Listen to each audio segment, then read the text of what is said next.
Parshat Mishpatim. This year is dedicated to the memory of Rachaleah bas Rav Chaim Tzvi.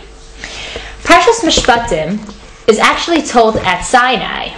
We might think that the only thing the Jews received and heard at Sinai was the Aseret HaDibrot, which we discussed last week, the 10 utterances, or what people tend to call the 10 Commandments. But that's not actually true. If you see, at the end of last week's Parsha, Hashem is speaking to Moshe, and he gives the Jews, through Moshe, some more laws. And then at the beginning of this week's Parsha, Parshat Mishpatim, Hashem says the following to Moshe, chapter 21, verse 1, Ve'ela ha-mishpatim asher tasim lefneihem. These are the laws, or you might translate, these are the ordinances that you, Moshe, shall place before them, the Jewish people. And then we have our list of laws. Towards the end of the Parsha, in chapter 24, Parak Chaf Daled, we are told again about some of the events of Sinai.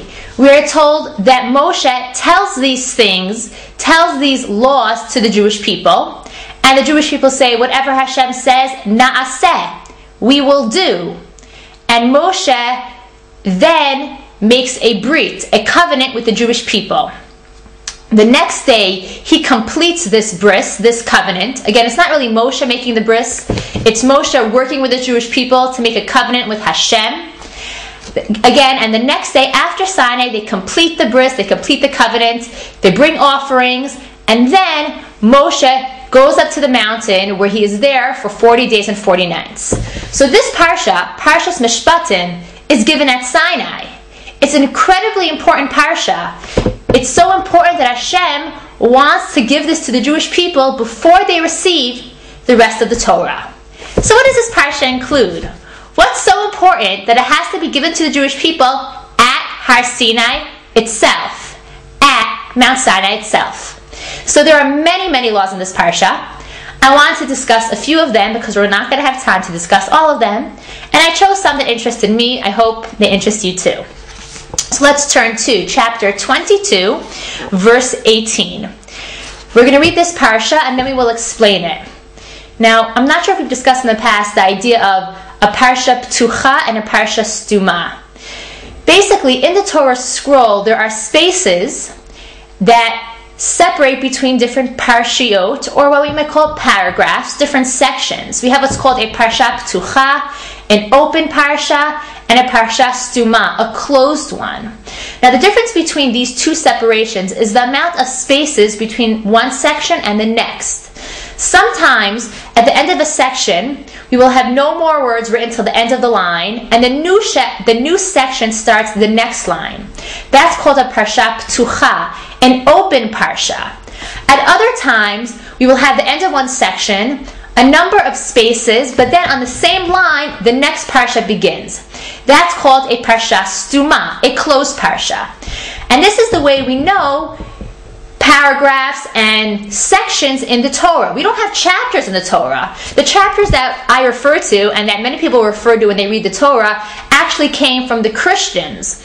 They're the ones who made the chapters. They decided, okay, this will be chapter 1, here chapter 1 ends, and this is where chapter 2 starts. They're the one who made and labeled the chapters. But the Parshiot, these sections are from Hashem, and we receive the Torah with these sections.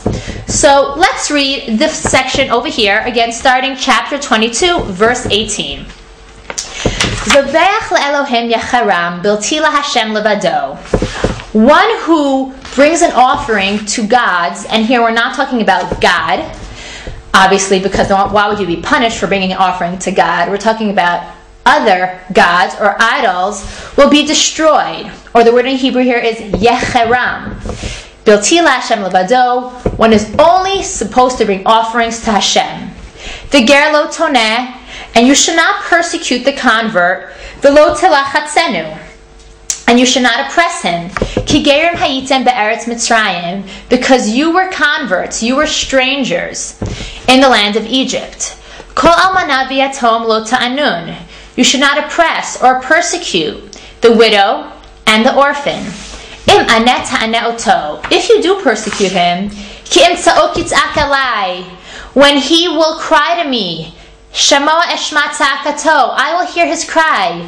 V'chara api, and my anger will flare. V'harakti etchem, and I will kill you, b'charev, with the sword. V'yuneshechem almanot, and your wives will be widows. Uvnechem yitomim, and your sons will be orphans. This is one section. We have that space before and the space after to let us know this is one unit. Now, what laws are included in this unit? Well, the first law in verse 18 is telling us that we're not allowed to offer or bring offerings and serve idols. Only Hashem. But don't we know that already? Remember, these laws were given at Sinai. Weren't they just told that at Sinai when Hashem said in the Aseret HaDibrot, in the 10 utterances, that you're not allowed to have any other gods or you're not allowed to serve them?